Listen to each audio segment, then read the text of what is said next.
Bismillahirrahmanirrahim. Assalamualaikum warahmatullahi wabarakatuh. Welcome back to our channel Valiant Baby. Oke. Kembali pada mata kuliah Arabic for Economic. Kita masuk pada pertemuan ke-10 dengan topik pembahasan yaitu hiwalah atau pengalihan hutang. Pola perkuliahannya seperti biasa. Pemaparan materi Anda pahami secara maksimal, kemudian kuis juga silahkan diikuti dengan baik. Kemudian yang kedapatan tugas pada pertemuan ke-10 atau dengan topik hiwalah ini silahkan diupload PowerPoint-nya dalam sesi kuis nanti. Yaitu mahasiswa dengan nomor absen 25 sampai 27 atau menyesuaikan jumlah mahasiswa dan jumlah topik yang ada dalam satu kelas tersebut. Untuk cover selalu saya ingatkan mencakup beberapa poin yang sudah ada di sini, Anda bisa mencontohnya. Kemudian yang bagian terpenting adalah nama mahasiswa, NIM dan kelas. Saya ingatkan kelasnya ditulis ya. Kelasnya apa? Ekonomi A, B, C dan seterusnya. Baik, kita masuk pada makna etimologi. Makna etimologi atau makna secara bahasa khususnya dalam bahasa Arab sesuai dengan mata kuliah kita Arabic for Economic. Berarti untuk bahasa Arabnya ini diambil dari kata apa? Hiwalah. Hiwalah yaitu pengalihan hutang. Nah, ini yang perlu Anda ingat bahwa ada satu istilah namanya hiwalah, akad hiwalah, yaitu berfungsi untuk pengalihan hutang atau pengalihan pembayaran. Kemudian ada istilah muhil, orang yang memindahkan hutang. Ingat-ingat muhil, orang yang memindahkan hutang. Kemudian ada muhtal. Muhtal, orang yang menerima hiwalah. Muhal alaih, orang yang dihiwalahi. Ada dain atau hutang, maknanya hutang ya. Kemudian siyuqah, pasti tidak asing lagi, selalu ada, yaitu ijab qabul. Istilah etimologi Arab ini yang akan menjadi poin penting dalam mata kuliah Arabic for Economic.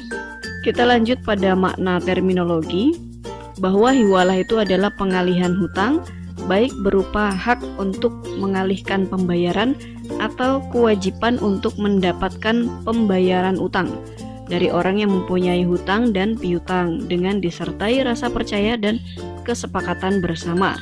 Sebenarnya ini sudah sering kita lakukan dalam transaksi sehari-hari, tapi nanti akan kita bahas lebih detailnya supaya antara konsep teori yang seharusnya dilakukan dengan fakta di lapangan yang banyak sudah dilakukan itu supaya sesuai atau tidak menyimpang. Bisa dilihat ada beberapa rukun dan syarat, yaitu harus ada muhil. Tadi ya sudah kita bahas dalam makna etimologi. Harus ada muhtal, harus ada muhal alaih, dan juga yang keempat ini diisi dengan adanya dain, hutangnya itu memang harus ada jelas. Kemudian ada sighahnya atau ijab qabulnya. Secara lengkapnya seperti itu. Dan dipertegas juga dalam kitab Matan Ghoyah wa Takrib. Nah, di sini syaraitul hiwalah. Ridho al-muhil, sama ya di sini ridho dari muhil. Qabul muhtal, nah ini muhtal ya. Yang kedua persetujuan dari muhtal. Kemudian istiqrarul haq fid dhimmah, keadaan hutang itu tetap dalam pengakuan yang berhutang. Jadi benar-benar hutang itu ada. Ketiga pihak semua mengakui bahwa benar-benar hutang ini ada.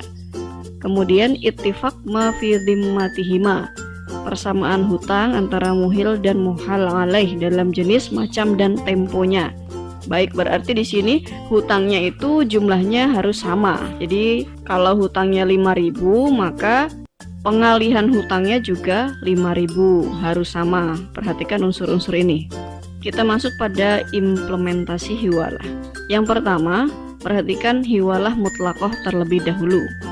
Hiwalah mutlaqoh ini seseorang yang memindahkan hutangnya kepada orang lain dengan tidak ditegaskan sebagai pemindahan hutang. Untuk lebih detailnya kita masuk pada bagian contoh implementasi. Untuk hiwalah mutlakoh atau bisa kita sebut perpindahan hutang atau perpindahan pembayaran itu tanpa konfirmasi. Bagaimana itu? Kalau kita ingat transaksi dalam perbankan itu ada yang namanya wesel. Dengan perkembangan zaman maka wesel ini lebih akrab lagi dalam transaksi kita dengan menggunakan ATM. Nah, ini fungsinya sama saja. Produk wesel atau ATM ini merujuk pada salah satu akad syariah yaitu hiwalah mutlakoh. Ayo kita bahas. Di sini ada muhil, silakan Anda konsentrasi dulu ya. Ada muhil ini orang yang memindahkan hutang. Atau lebih sederhana lagi, muhil ini memiliki dua peran. Dia berpiutang, dia juga berhutang. Oke, pahami dulu kata-kata ini. Berpiutang berarti dia meminjamkan uang, kemudian berhutang berarti dia juga pinjam uang. Supaya lebih mudah lagi, kita sebut saja peran muhil ini diperankan oleh orang tua. Begitu ya, oleh orang tua. Kemudian ada muhtal. Ada muhtal yaitu orang yang menerima hiwalah. Atau lebih mudahnya, muhtal ini orang yang berpiutang, orang yang meminjamkan uang atau orang yang berhak mendapat pembayaran. Nah, itu ya untuk definisi dari muhtal. Supaya lebih sederhana lagi, maka muhtal ini kita perankan saja sebagai seorang anak. Kemudian kita lanjut kepada pihak ketiga yaitu muhal alaih. Muhal alaih ini adalah orang yang dihiwalahi atau orang yang berhutang atau orang yang diberi uang, diberi pinjaman. Bisa juga dibilang orang yang dititipi uang. Nah, ini muhal alaih. Peran muhal alaih ini lebih konkretnya kita tujukan kepada bank atau lembaga keuangan. Jadi sudah lengkap ya, pihak pertama yaitu orang tua, muhilnya, pihak kedua yaitu si anak, muhtalnya, pihak ketiga yaitu bank, muhal alaih. Kronologis awal, seorang anak ini meminta uang kepada orang tuanya senilai 1 juta untuk membeli buku. Kemudian si orang tua ini tidak langsung memberikan uang cash kepada si anak dengan berbagai macam faktor. Bisa jadi si anak ini merantau, sehingga si orang tua tidak bisa langsung memberikan uang secara cash atau tatap muka kepada anaknya. Oleh karena itu, orang tua atau muhil pihak pertama ini memberikan uangnya kepada pihak ketiga terlebih dahulu. Atau pihak pertama ini, muhil, yang diperankan oleh orang tua, menitipkan uangnya kepada pihak ketiga yaitu bank. Nah, dalam istilah syariahnya dia adalah muhal alaih. Ketika ini terjadi, maka orang tua ini sama saja dengan berpiutang, menitipkan uang, meminjamkan uang kepada pihak ketiga yaitu bank. Dan atas transaksi ini juga maka pihak ketiga, bank, sama dengan berhutang. Berhutang, dia memiliki tanggung jawab untuk membayar hutangnya. Nah, transaksi 1 ketiga ini sudah selesai, senilai 1 juta. Jadi sudah jelas ya, ada transaksinya senilai 1 juta. Pihak pertama ke pihak ketiga. Kemudian setelah transaksi dari pihak 1 dan ketiga ini selesai atau terjadi, maka giliran pihak kedua selaku muhtal, orang yang menerima hiwalah atau sama saja orang yang berpiutang, orang yang berhak menerima pembayaran. Nah, ini ya kita perankan oleh si anak. Maka si anak ini berhak mengambil uangnya kepada pihak bank, kepada pihak ketiga. Jadilah transaksi ini muhtal, anak ini yang berpiutang mendapatkan hak pembayaran dari pihak ketiga, yaitu dari bank atau dari muhal alaih, senilai berapa? 1 juta rupiah. Nah, di sini terjadi kesepakatan antara pihak 1, 2, dan 3 atau terjadi keridoan antara pihak 1, 2, dan ketiga. Keridoan tersebut adalah sebuah sighah atau ijab qabul untuk transaksi hiwalah mutlaqah ini. Sedangkan definisi mutlaqah ini tanpa konfirmasi. Yang dimaksud tanpa konfirmasi adalah pihak pertama ini, orang tua, tidak menjelaskan kepada pihak ketiga bahwa uangnya nanti akan diambil oleh siapa.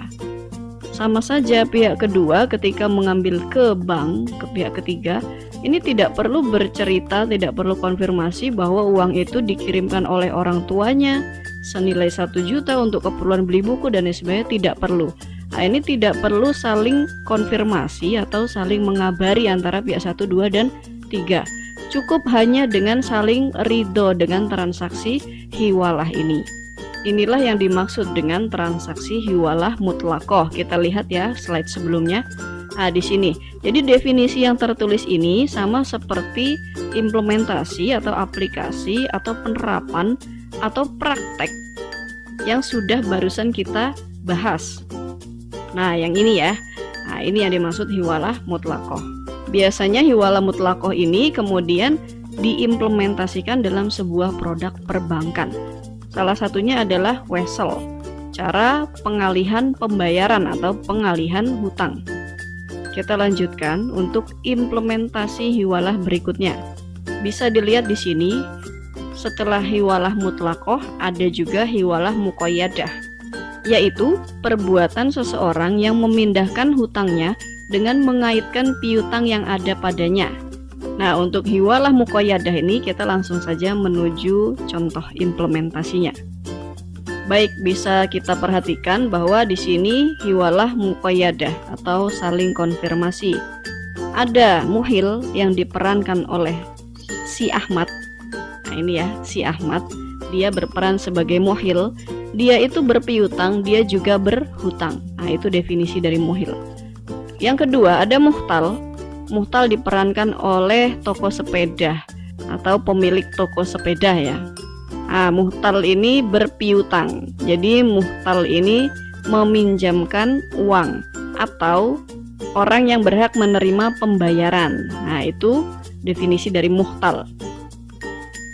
Kemudian ada muhal alaih, masih sama. Muhal alaih adalah orang yang berhutang. Orang yang berhutang. Kali ini diperankan oleh rina. Nah, untuk mempermudah kita contohkan seperti ini ya. Dari mulai pihak pertama kronologisnya, Ahmad ini membeli sepeda kepada muhtal ini, kepada toko sepeda pastinya ya. Ahmad beli sepeda di toko sepeda seharga 1 juta. Nah, jadi jelas ya nominalnya ada. Di sini tertulis hutangnya 1 juta. Nah, ketika ingin membayar, Ahmad ini bilang sama pemilik toko sepeda bahwa yang akan membayar nanti adalah Rina. Karena Rina memiliki hutang kepada saya sebesar 1 juta. Nah, di sini nominalnya harus sama. Nominalnya harus sama. Nah, inilah hiwalah, nominalnya harus sama. Setelah berpesan kepada toko sepeda akan dibayar oleh pihak ketiga yaitu Rina, maka Ahmad juga harus konfirmasi kepada Rina dan saling sepakat. Toko sepedanya setuju, Rinanya juga setuju. Nah, setelah ini Ahmad sudah hilang tanggungannya untuk membayar sepeda senilai 1 juta tadi. Sudah hilang tanggungan Ahmad. Maka transaksi berikutnya yang masih tersisa adalah antara pihak kedua dan ketiga, toko sepeda dan Rina. Kemudian Rina berpesan kepada toko sepeda, beri saya waktu 2 hari, nanti akan saya lunasi senilai 1 juta. Maka ketika transaksi ini berjalan selama 2 hari antara pihak kedua dan ketiga, karena sudah saling sepakat, saling konfirmasi antara pihak 1, 2, dan 3, pihak kedua ini apabila ingin menagih uangnya senilai 1 juta, itu tidak kembali ke pihak pertama, tidak, melainkan langsung ke pihak ketiga. Jadi di situ ya perbedaannya. Jadi pihak kedua ini ketika menagih hutangnya harus langsung kepada pihak ketiga, transaksinya dari pihak kedua kepada pihak ketiga. Nah, ini juga yang masuk dalam sighoh atau ijab qabul, pernyataan perjanjian. Bagaimana pernyataannya?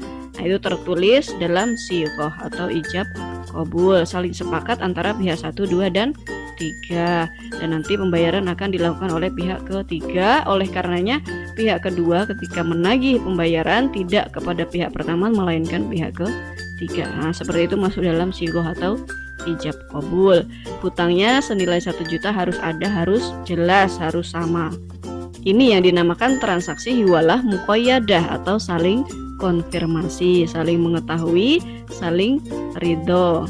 Nah, dari pembahasan hiwalah ini silakan Anda pahami secara mendalam bahwa konsep atau akad hiwalah ini nantinya bisa diaplikasikan dalam bertransaksi secara akad syariah, baik itu untuk transaksi bisnis antar perseorangan ataupun dengan pihak lembaga keuangan syariah. Dengan mengimplementasikan konsep atau akad hiwalah ini ke dalam produk-produk perbankan yang pastinya sesuai atau tidak menyimpang dari rukun syarat, dasar hukum, definisi yang sudah kita pelajari dalam akad hiwalah. Baik, kiranya cukup ini yang perlu kita bahas dalam pertemuan ke-10, yaitu tentang hiwalah atau pemindahan hutang atau pemindahan pembayaran. Bisa juga kita sebut dengan pengalihan hutang atau pengalihan pembayaran, sama saja. Semoga bermanfaat. Jangan lupa yang mendapat tugas membuat resume PowerPoint, silakan Anda kembangkan dengan menambah referensi-referensi lain selain yang saya berikan. Itu akan menjadi poin plus untuk Anda. Terima kasih. Assalamualaikum warahmatullahi wabarakatuh.